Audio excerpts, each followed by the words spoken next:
está aqui conosco na bancada já, Anchieta Xavier, que é presidente do Sinfam. O Sinfam é o Sindicato dos Fazendários Municipais do Rio Grande do Norte. Anchieta, bom dia, seja bem-vindo ao Jornal da Manhã. Bom dia a todos que nos ouvem e bom dia, Patrícia, primeiras mulheres, né? Arthur e Fernanda. É um prazer estar aqui com vocês para falar sobre o tributo, então, principalmente municipal, né? Isso. Uma saudação especial aos meus colegas do Sinfam. Isso. Então vamos, já que estamos falando de tributo, o Brasil ele tem uma média maior de tributo do que a América Latina, né? E é através do imposto que bancamos esses serviços essenciais, a gente sabe a importância dos tributos. Mas o brasileiro paga mais imposto, muitas vezes também não tem não vê esse retorno em alguns serviços, não é isso? Como o senhor pode começar aqui falando sobre essa questão da tributação atualmente com essa reforma tributária tão esperada que não sai? Primeiro do que tudo, Patrícia, é complicado falar disso porque eu sempre entro numa de advogado do diabo, né? Sim. Quando você fala dessa média de pagamento de impostos, de tributos de uma maneira geral, me aflige de certa forma porque, na realidade, confessar aqui para vocês, minha formação é de professor e de jornalista. E eu sempre vi dessa forma, de que o Brasil é o país que mais paga imposto no mundo, etc, etc. Mas aí depois que eu virei auditor fiscal, pretendendo enricar, porque como professor ia morrer como todo mundo da minha família. Como jornalista também? Como jornalista nem tanto. Então o que é que acontece? Eu virei auditor fiscal. E aí de imediato foi um choque, porque aí eu passei para o outro lado, né? Para o outro lado em tese. Mas o que é que acontece? Eu comecei a estudar, me dedicar a isso. Inicialmente eu achei muito árido o direito tributário, etc. Mas aí comecei a me inteirar melhor das coisas, até para poder ser feliz na profissão, né? E aí comecei a ver determinados estudos e hoje eu já tenho consciência de que a gente nem paga tanto imposto assim, por incrível que pareça. O senhor não acha injusta a forma? Eu vou chegar lá. No Brasil? Eu vou chegar lá. É exatamente isso. Não é que no Brasil se pague mais imposto do que nos outros países. Se a gente for ver pelos países da OCDE, por exemplo, a gente está numa média aceitável. Eu diria até que poderia aumentar mais.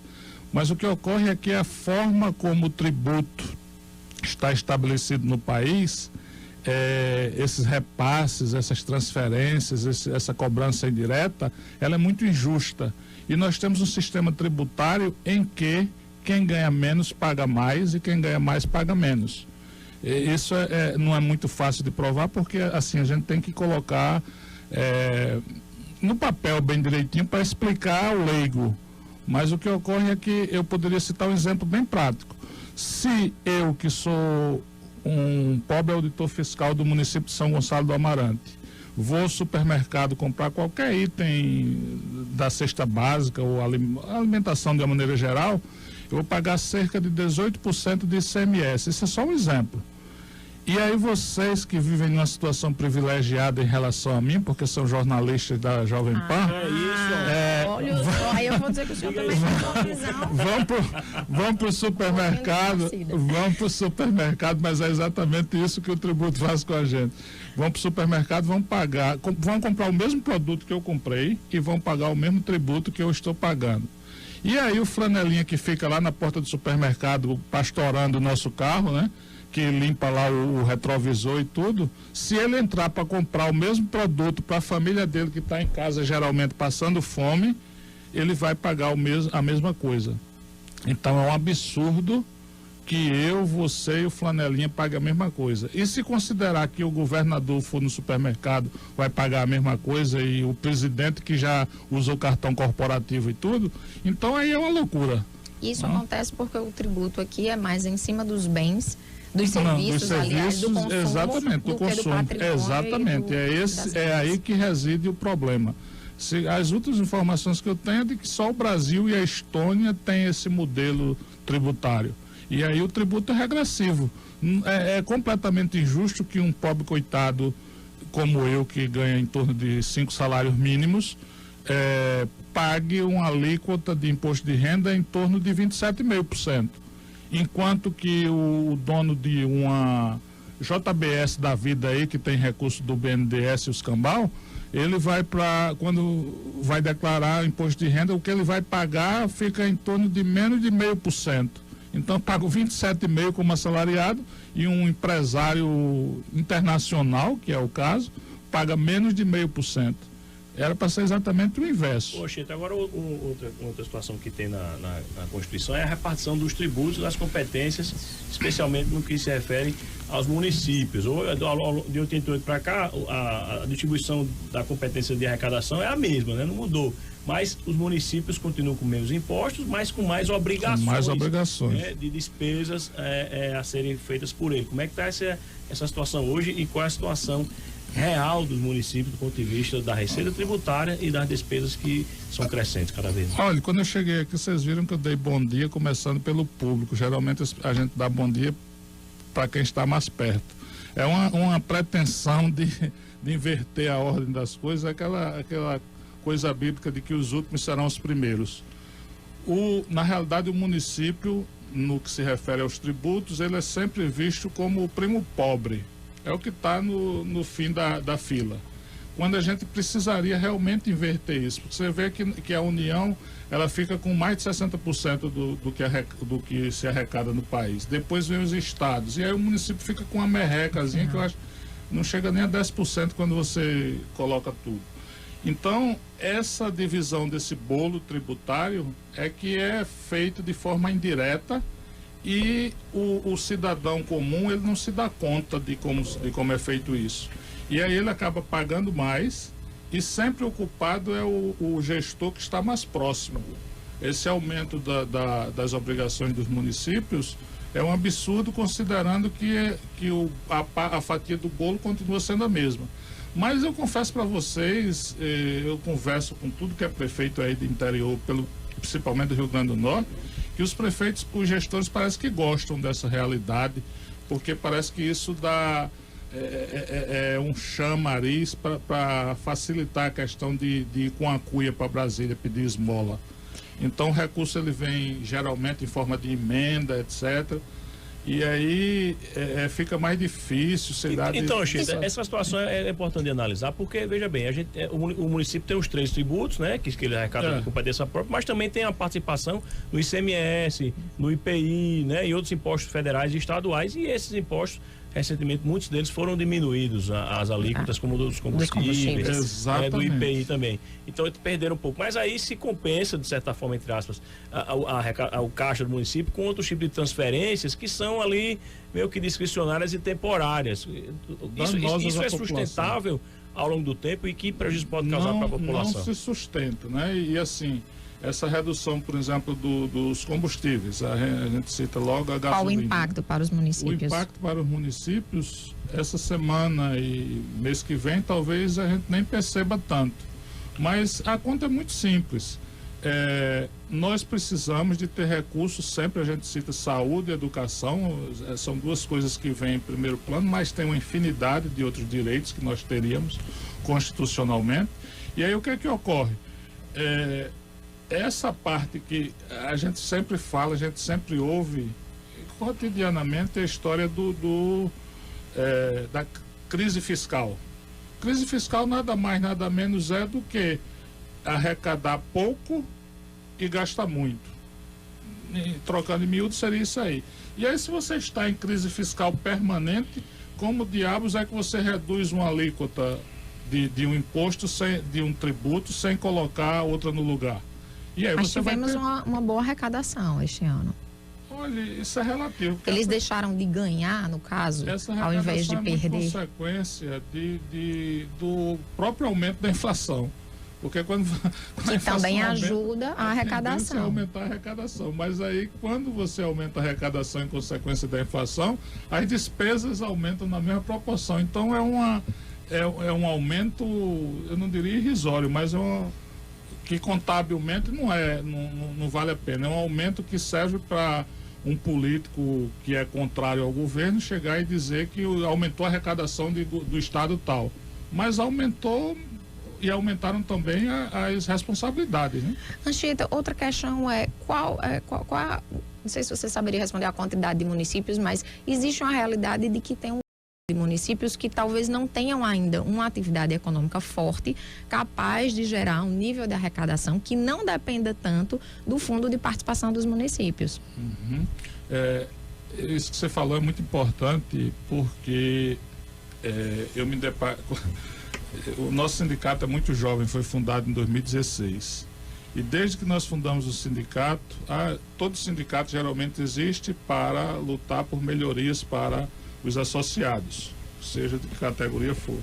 E depois que nós fundamos o Sinfam-RN, que é o Sindicato dos Fazendários Municipais do Rio Grande do Norte, a gente não tem feito outra coisa a não ser fazer um trabalho permanente de educação fiscal e de tentativa de fazer os gestores investirem na cobrança dos tributos como a Constituição manda. Porque o gestor do município, os prefeitos, eles estão na ponta. Então, a maioria dos gestores não tem uma formação voltada para essa área, e aí eles entendem que se for cobrar os tributos que devem cobrar, eles vão perder votos. Isso é um complicador. Para você ter ideia, no Rio Grande do Norte, cerca de 92% dos municípios não tem administração tributária nos seus quadros. Isso é terrível, porque quando a gente começa a cobrar o tributo, por menor que seja o volume, é alguma coisa que estaria entrando nos cofres dos municípios. Só que mais de 90% dos municípios do estado não tem administração tributária. Significa dizer que não cobra os tributos na ponta como deveria. E depende só dos repasses do governo federal e do governo estadual. Moral da história, vai ficar sempre esse clima de dependência, de ir para Brasília com o pires na mão, para a marcha dos prefeitos. E eu acho que o caminho seria, antes de tudo, cumprir a legislação. E a Constituição Federal, ela diz que a administração tributária ela tem precedência sobre as outras pastas administrativas e também que esses recursos fazem parte do que compõe a cesta do que o município tem para gastar. E aí, se não cobra ITBI, se não cobra o IPTU, se não cobra o ISS, meu Deus do céu. Os outros entes estão aí loucos na reforma tributária para cobrar o ISS, porque seria o imposto que mais cresce em volume, até diz que há algum tempo vai passar do ICMS. Então, outros entes estão interessados nesses tributos. Por quê? Porque o município não cobra, não faz a sua parte.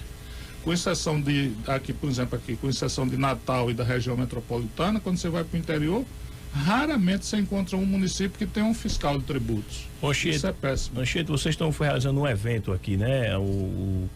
O 33º Congresso Nacional da FENAFIM, que é a entidade que representa auditores fiscais municipais do país. Fala um pouco desse evento e deixa aqui o convite para quem se interessar a participar. Eu adorei a sua cortada, porque você já viu que eu falo demais. É porque o tempo. Chegamos, não, é porque o tempo. Eu sou mais prolixo, se você me der um microfone, aí eu desembesto, como se diz lá em Macaé. Muito bem, vamos lá. Esse congresso é o Congresso Nacional da FENAFIM, como o próprio nome já diz, é um congresso voltado para auditores e fiscais de tributos municipais.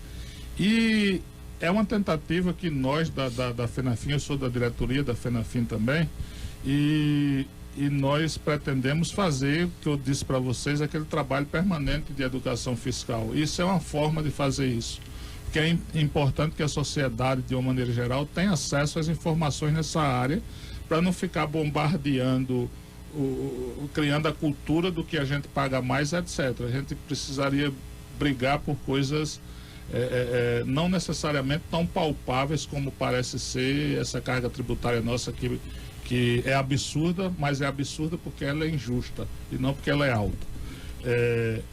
Então esse congresso seria para a sociedade de uma maneira geral. O que ocorre é que na realidade a maioria dos participantes eles são auditores e fiscais de tributos municipais, porque também tem uma parte técnica do congresso. Esse congresso ele vai acontecer aqui em Natal, lá no Praia Mar, Ponta Negra, nos dias 23, 24 e 25 de novembro. E nós vamos receber nomes,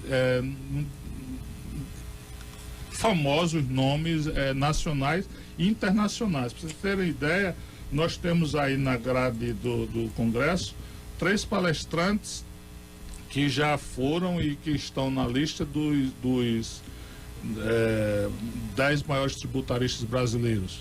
E alguns desses palestrantes, por exemplo, a gente está tendo dificuldade agora para marcar o hotel porque um está na Alemanha, outro está em Nova York, outro está na Europa. Então, assim, são nomes bons, consistentes e que ultrapassam as fronteiras, né? Então, convidar todos que de alguma forma acessem o nosso site, que é o congressofenafim.com.br, e deem uma olhada na grade da programação, porque assim, fica até injusto se eu for citar um nome ou outro, mas eu diria que a abertura da doutora Misabel Derzi, que é lá de Minas, e é muito bem conceituada na área tributária, é uma das representantes do escritório de Sacha Calmon, que funciona em Minas, São Paulo, Rio de Janeiro. Então, assim, é um nome muito importante na área tributária, é quem vai fazer a abertura do Congresso. E não mais ou menos importante, tem também aí Heleno Taveira Torres, que está também nessa lista dos maiores tributaristas do país, da América Latina, e que vai fechar o evento. E no recheio aí, no meio, tem, por exemplo, Ana Cláudia Utume, que já foi considerada a maior tributarista da América Latina, e outros nomes aí. Na realidade, a gente tem um nome, por exemplo, que eu julgo muitíssimo importante, o do auditor fiscal André Horta Mello, que foi secretário de tributação do Estado no governo passado, que é uma competência e é um nome muito respeitado no país inteiro, e é daqui de Natal. Então, assim, até a prata da casa é muito boa. E eu espero que vocês apareçam por lá, porque lá jornalista não paga. Olha, é uma oportunidade, né, de entender até mais. Muito obrigado. Estão todos convidados. Anchieta Xavier, presidente do Sinfam, muito obrigado por sua participação aqui no Jornal da Manhã. Sucesso no evento, sempre à disposição aqui para mais esclarecimentos. Desculpem porque eu falo demais. Tudo bem. Tá logo. Obrigada aí pelos importantes esclarecimentos. E chegando